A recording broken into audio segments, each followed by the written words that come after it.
family lives under a bridge, lost everything they owned. Now empty cardboard boxes are what they're calling home. 12 Minutes with Mickey began as an effort to just use a social media to put out some Bible-based teachings several times a week on video in a short little, no longer than 12 or 13 minute segment. They're Bible-based teachings, but they're not exhaustive. They're created that you don't just sit and listen to 12 Minutes with Mickey and say, now I'm a greater Christian.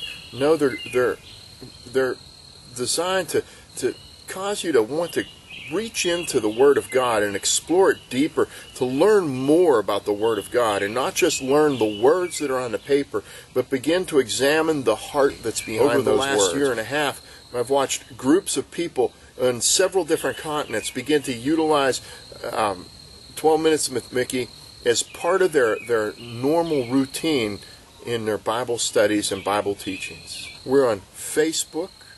You can look at 12 Minutes with Mickey at the website at www.mickeywilcox.org, and you can see us at my YouTube channel at USMC Mickey. That's USMC Mickey.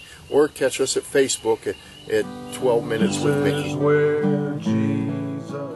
The Africa Vision began several years ago, right after I was hit by a drunk driver on my motorcycle. I was in a wheelchair and I was stuck in a handicapped apartment. A friend of mine, who was at that time the director of a wonderful ministry called One Accord Global Missions, had called me up and asked if I wouldn't mind hosting a pastor for a while, right around Thanksgiving. And that's when I met Pastor Nathaniel Capella. I had read his letters for years. He's from Tanzania, which is a country on the east coast of Africa, of the African continent.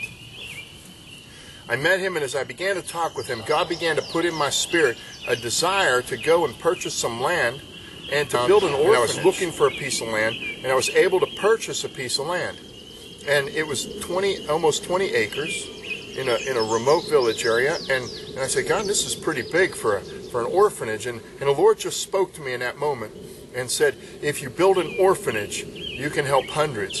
But if you build a pastor's training center, you can help tens of thousands. That birthed the vision of building a pastor's training center and bringing a library that I've been accumulating here in America to a place where it could be used by people who don't have access to those kind of resources. In a land where many pastors plant churches and all they have is the tract that they read when they gave their life to Christ. As I sat down, I realized that God was about to hand me a vision bigger than anything I could ever imagine. And that began to birth the Africa Vision, which is to not only strengthen and educate pastors, it's to go to the rural areas, if they do not have a church, to plant a church and bring an indigenous pastor into that church to lead that church, to bring the gospel of hope in that community. And when they do have a church, it's a standalone ministry to connect with them so that they no longer have to stand alone and they can be connected in a very loose network or a loose association. And not only to do that, but to link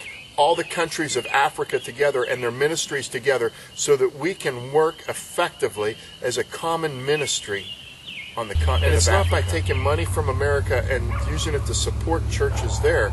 It's by taking the financial resources here in America and utilizing them to help raise up financially self-sufficient. Because when a family in a church can make enough money to provide food for their own home and to pay their rent and their basic bills, then they have the money to be able to feasibly tithe. And when you can tithe to your church, it enables your church to do kingdom work as a body. There's a white-haired widowed lady. The Pakistan Project is a way that I can connect with the nation of Pakistan in helping to alleviate bonded slavery in their nation. Charity schools. We can financially help this nation to support this school where they bring young children out of the slave camps and teach them the basics of reading and writing and arithmetic so that these children are not destined for a life of slavery in the bonded slave camps. With nearly 7,000 brick kilns, and each brick kiln supporting a 75% population of Christians and Hindus with no voice of representation in their government, they have a spiraling lifestyle of nothing but slavery. There's a broken-hearted father, suffered his greatest loss. as he watched his only son die on an old rugged cross. This is where Jesus would go. This is where